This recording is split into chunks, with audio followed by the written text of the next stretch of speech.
আজকে দাওয়াত খেতে গেলাম কিন্তু ঘোরা হলো না, তাই কি করলাম সেটা নিয়ে থাকতেছে আজকের ভিডিও। হ্যালো এভরিওয়ান, আসসালামু আলাইকুম। সবাই কেমন আছেন? আশা করি ভালো আছেন। আলহামদুলিল্লাহ, আমিও অনেক ভালো আছি। আজকে বাড়ির পাশে ভাবি আমাদেরকে দাওয়াত দিয়েছিল, আর এই তো ভাবির বাসাতে আমরা সবাই দাওয়াত খেতে এসেছি। আর এইদিকে আমরা আবরারকে দুইজন দুই পাশ থেকে খাওয়াই দিচ্ছি। দেখেন তার বাবা কি সুন্দর করে আবরারকে খাওয়াই দিচ্ছে, মাশাআল্লাহ। এইদিকে এই তো আমার আব্বাও খাচ্ছিল। আজকে ভাবিদের বাসাতে রান্না করা হয়েছিল আলু ঘাটি, আলু ভাজি, মাছ ভাজা, তারপর গরুর মাংস, মুরগির মাংস। আমাদের বাড়ি একদম পাশাপাশি, আর আজকে ভাবিদের বাসার সবগুলো রান্না আমার মাই করছে প্রায়। এই তো এই বাড়ি আর এই বাড়ি একদম পাশাপাশি আমাদের বাড়ি। দাওয়াতটা যদি দূরে কোথাও হতো তাহলে একটু ঘোরাও হতো আর দাওয়াতও খাওয়া হতো। দাওয়াতটা যেহেতু একদম বাড়ির পাশে, তাই দাওয়াত খেয়ে দিয়ে বাসাতেই বসে থাকা, তাই আমার একদমই ভালো লাগতেছিল না। আর বাহিরে এত রোদ আর এত গরম, বাসাতে থাকতে একদমই ভালো লাগে না। তাই এই তো আবরারের বাবাকে বলতেই আবরারের বাবা রাজি হয়ে গেল। রাস্তা দিয়ে শুধু ঘুরছি আর বাতাস খেয়েছি আর কিছুই না। রাস্তা দিয়ে যেতে যেতে এই জায়গাটা আমার খুবই ভালো লেগেছিল। আর এই গাছটা দেখেন, পাতা ছিঁড়লে আঠা বের হয়। ছোটবেলায় গাছ নিয়ে অনেক খেলা করে। এই গাছটা কে কে চিনেন অবশ্যই কমেন্ট করে জানাবেন। আর এইদিকে এই তো আমাদের টাকু আবরার মোটরসাইকেলের উপর একা একা বসে আছে। এর এত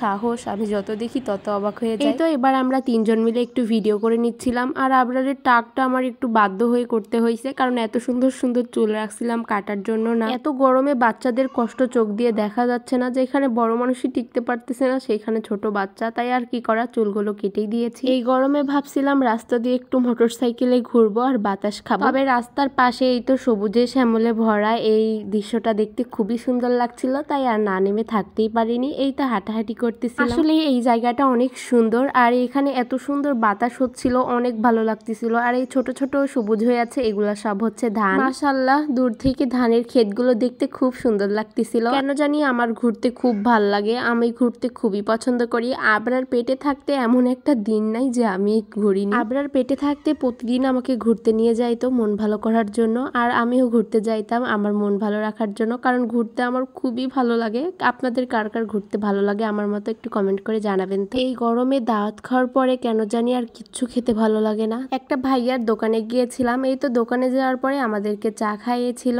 আর এই তো আসার সময় আবরারের বাবা পান খাইয়েছে। একটা পান খেয়েছে, তাই এই তো আমার জন্যও নিয়েছে। আর এই তো তার অনেক প্রিয় কাঁচা সুপারি আর মিষ্টি জর্দা দিয়ে পান। তার সাথে থাকতে থাকতে আমারও এখন মিষ্টি জর্দা আর কাঁচা সুপারি দেওয়া পান খুবই ভালো লাগে। তবে আমরা প্রতিদিন খাই না, মাঝে মাঝে খাই, ভালো লাগে তাই। এই তো আমার দুই মামাতো বোন চলে এসেছে। আর এই তো সিয়াম, যার বাসাতে আজকে দাওয়াত খেলাম, এটাই তার বাসা। আমার নানার যেহেতু ব্যবসা আছে, দোকান আছে, তো সেগুলা সিয়াম সামলায়। আমার নানার দোকানেই থাকে বলতে গেলে। দাওয়াত খেলে কেমন লাগলো?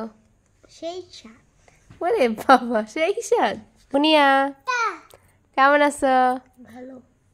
দাওয়াত খেলে কেমন লাগলো? ভালো। কি কি দিয়ে খেলে? কি কি দিয়ে খেলে? এইটা হচ্ছে আমাদের মুনিয়া পাগলি, আর এইটা হচ্ছে মনিকা। মনিকার মাথার ব্যান্ড কো রাখাইছো?